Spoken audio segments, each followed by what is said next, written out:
Halo guys, maaf baru bisa upload, karena lagi ada kesibukan. Oke, terima kasih buat kalian yang sudah support Mimin dengan berkomentar di channel ini. Mimin mau mengingatkan bahwasanya nanti jika sudah 500 subscriber Mimin bakal adain giveaway kecil-kecilan. Jangan lupa subscribe dan like untuk membantu channel ini berkembang. Oh iya, terima kasih buat kalian semua yang sudah support Mimin dari awal. Karena sekarang sudah mencapai 500 subscriber, Mimin akan tepatin janji bakal adain giveaway kecil-kecilan. Tapi untuk informasi giveaway nanti di video terpisah ya, biar semua yang sudah subs bisa ada notif giveaway. Terima kasih banyak, semoga rezeki kalian lancar. Bagaimana ceritanya? Langsung saja kita mulai. Sontak saja, mereka berdua berdiri dari tempatnya, dan pergi ke balkon sembari membuka gorden jendelanya. Rupanya, di luar apartemen mereka, telah muncul beragam bentuk monster. Ada yang terbang menggunakan sayap, ada yang bentuknya besar seperti dinosaurus, dan di bawah dino itu, juga terdapat gurita besar dengan tentakel yang besar, dan di bawahnya lagi terlihat monster besar dengan mata satu yang mendekat. Melihat semua makhluk itu, si ayah dan ibu langsung melotot terkejut, dan si ayah berteriak menanyakan apa yang terjadi. Tetapi di saat si ayah selesai berteriak, mereka akhirnya ketahuan oleh monster mata satu yang tak jauh dari sana. Monster ini ternyata memiliki gigi yang tajam, dan juga lidah yang panjang pula. Matanya seketika menyala terang berwarna ungu, dan lidah miliknya juga nampak mengeluarkan cahaya ungu terang, mencoba menghancurkan dinding apartemennya. Setelahnya si monster mengangkat tangan kanannya, mengepalkan tangannya, hendak memukul si ayah dan si ibu. Di sini, si ibu yang panik, sontak berteriak ketakutan, dan si ayah mencoba melindungi si ibu, dengan mengorbankan tubuhnya sambil berteriak sayang. Namun sebelum si monster mendaratkan pukulannya ke si ayah dan ibu, Taein tiba-tiba muncul di belakang monster tersebut, sembari bertanya kepadanya, mengenai apa yang hendak dia lakukan. Taein di sini nampaknya sangat marah, hingga memberikan ekspresi kesal terhadap monster itu. Taein kemudian mengarahkan tangan kanannya ke depan, dan menyuruh panel sistem, untuk mengaktifkan skill rank kelima, yang disebut Reverse Gravity. Dan target perubahan yang ditujukan, adalah objek yang berada dalam sentuhannya. Dengan lingkaran sihir yang dia bentuk, Taein pun mulai meletakkan tangannya di kepala monster itu, dan seketika berhasil membuat si monster melayang di udara. Monster itu awalnya kebingungan, mengetahui dirinya dibuat melayang oleh sesosok manusia. Ternyata, monster ini berbentuk humanoid. Dan tak butuh waktu lama, si monster terus naik tinggi ke atas, dibarengi dengan suara teriakan jantan miliknya. Setelah selesai menyingkirkan monster humanoid tersebut, Taein pun melayang perlahan menghampiri orang tuanya. Orang tuanya masih nampak ketakutan, apalagi melihat anak muda yang mendekat ke mereka. Taein kemudian menundukkan kepalanya di hadapan ibu bapaknya, sembari memperkenalkan diri, bahwa dirinya adalah Taein. Taein di sini menyampingkan hukum fisika, dan berhasil menembus kaca apartemen orang tuanya dengan mudah. Melihat apa yang terjadi di depan matanya, si ayah dan ibu nampak terheran-heran, dan menanyakan apa yang anak ini lakukan. Si ayah mulai memarahi Taein, dengan bertanya padanya, perihal bagaimana dengan sekolahnya. Mengapa Taein malah berada di sini? Si ibu juga ikut marah, dengan mengomentari Taein, mempertanyakan apa yang dia lakukan di sini, dan jangan masuk ke ruang tamu dengan menggunakan sepatu.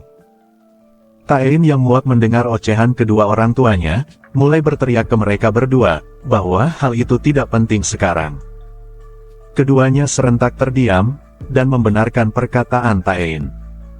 Sambil membuka kedua sepatunya, Taein kemudian hendak memulai pembicaraan, dengan bertanya ke keduanya, kalau mereka berdua pastinya kesulitan, dalam membesarkannya selama 16 tahun ini.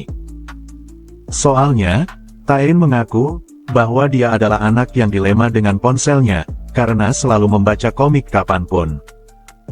Bahkan saat mereka makan bersama, si ibu sudah meminta Taein untuk menaruh ponselnya di meja.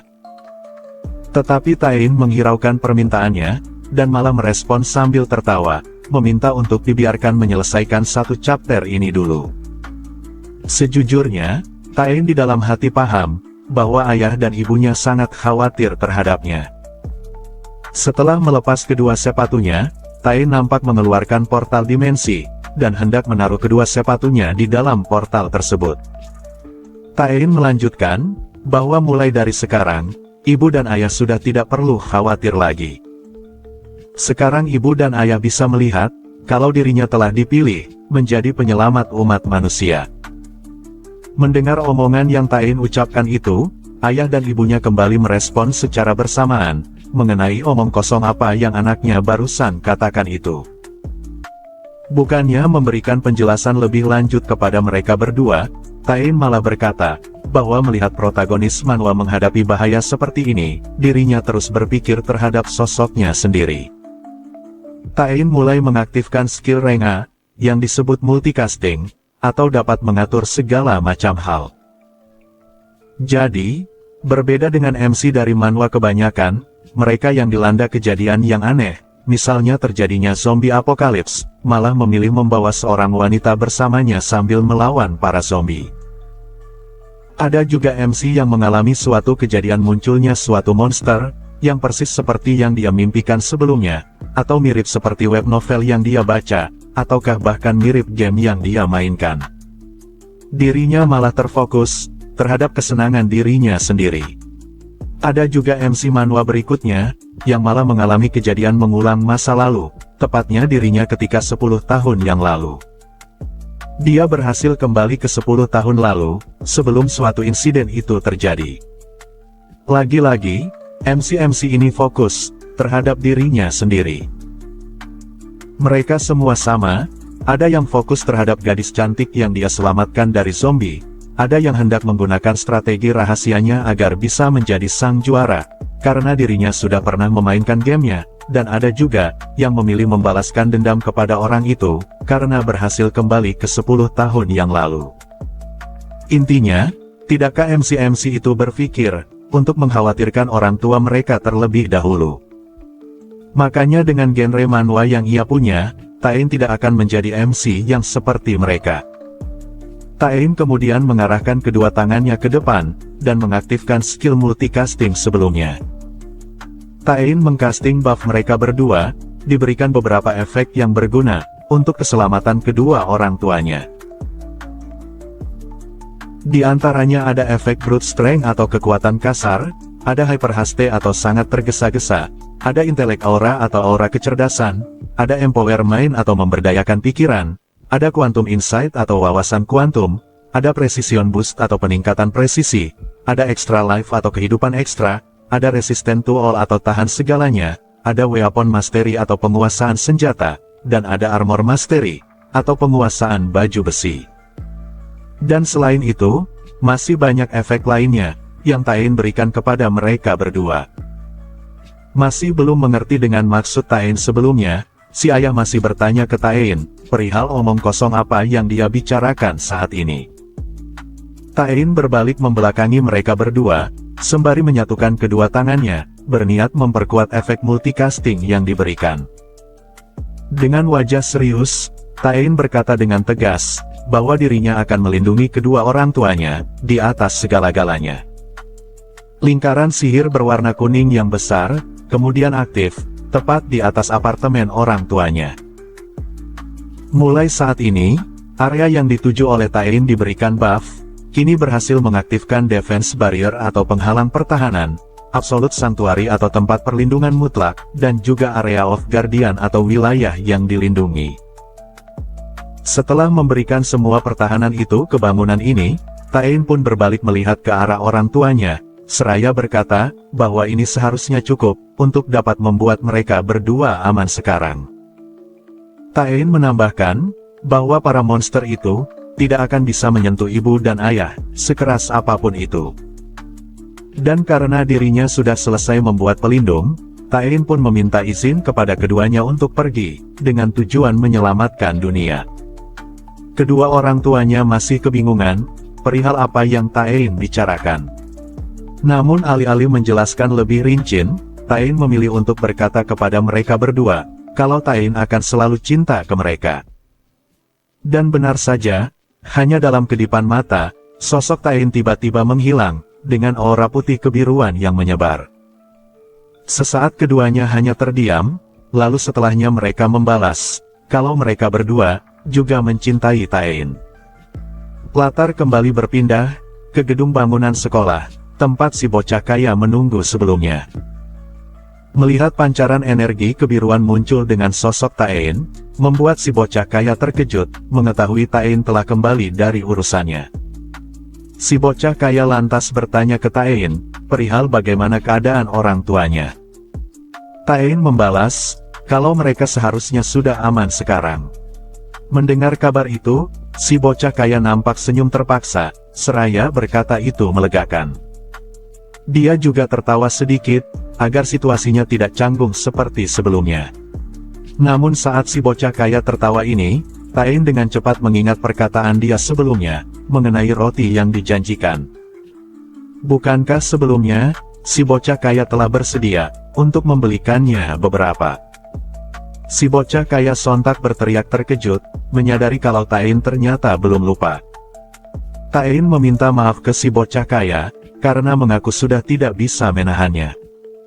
Si bocah kaya awalnya tidak paham, dengan apa yang dimaksud oleh Taein ini. Tapi Taein melanjutkan, bahwa dia tidak bisa tahan, menjadi orang buangan yang selalu ditindas oleh preman kelas. Dan inilah tugasnya, untuk memberikan pelajaran ke si bocah kaya. Taein sekali lagi memberikan tatapan mengancam, tetapi kali ini lebih mengerikan daripada sebelumnya. Setelahnya dia mengeluarkan lingkaran sihir oranye besar di belakangnya, dan menyuruh panel sistem, untuk mengaktifkan skill kelas 5, yaitu Mass Summon, atau pemanggilan massal. Si bocah kaya langsung melongo, mempertanyakan apa yang Taein hendak lakukan. Taein dengan tatapan kosong mengatakan, kalau pada jam segini, biasanya selalu dibanjiri oleh roti burger. Maka dari itu, si bocah kaya disuruh oleh Taein, untuk memakan roti burger itu sampai kenyang. Tanpa disangka, dari lingkaran sihir oranye itu, keluar banyak sekali roti burger yang dipanggil secara massal. Dan si bocah kaya yang melihat fenomena ini, hanya bisa berteriak terkejut bukan main. Roti burger itu bergerak dengan cepat ke arahnya, dan akibatnya, dia pun tertimbun oleh banyaknya roti burger, yang selalu dia inginkan, karena selama ini menyuruh Taein membelikannya. Bahkan saking sesaknya dia tertimbun, si bocah kaya sampai mati-matian berusaha keluar dari sana, dan pada akhirnya berhasil bangkit juga. Meskipun begitu, si bocah kaya nampak memegang kepalanya, sambil meringis kesakitan. Melihat si bocah kaya yang bangkit kembali, Taein menyentuh dagunya seraya menilai, kalau si bocah kaya, ternyata cukup lemah. Mendengar pernyataan itu, si bocah kaya tidak dapat membalas apapun. Taein melanjutkan, bahwa berdasarkan analisis yang ia dapatkan, si bocah kaya hanya mendapat rating 7 dari 10, dalam tingkat kepuasannya. Tidak paham dengan perkataan Taein itu, si bocah kaya menanyakan apa yang Taein maksud, mengenai pembicaraan kepuasan ini. Haruskah Taein melakukan ini sampai segitunya, dan dia juga bertanya, tentang apa hal yang paling parah, yang pernah si bocah kaya lakukan pada Taein. Taein yang menyadari bahwa si bocah kaya masih belum paham, memahami bahwa Taein, sepertinya belum cukup menunjukkan cerita latar belakang, kepada si bocah kaya. Kembali bingung dengan kalimat cerita latar belakang, si bocah kaya mulai berteriak, perihal apa yang hendak Taein tunjukkan padanya. Taein dengan santai merespon, bahwa dia hanya akan menunjukkan flashback yang cepat, agar si bocah kaya dapat mengerti. Si bocah kaya yang terkejut, meminta Taein untuk menunggu sebentar. Tetapi belum sempat mencegat Taein, Taein pada akhirnya memperlihatkan tindakan si bocah kaya, yang tidak pernah dia lupakan selama ini. Nampak gambar Taein, yang diberikan bogeman mentah oleh si bocah kaya. Taein di sini mengatakan, meski sepertinya si bocah kaya tidak ingat, tetapi Taein ingat betul, tentang suara dari tawanya, selagi si bocah kaya menghajarnya. Bahkan baut dari seragamnya yang terbakar, yang si bocah kaya ambil darinya, menjadi sebuah bukti, kalau Taein itu bau. Selain itu, rasa dari makan siang sekolah, yang si bocah kaya lempar ke dalam toilet, dan memaksa Taein untuk memakannya, masih belum terlupakan. Sampai merasa putus asa, saat melihat gembok yang terpasang di kacamatanya.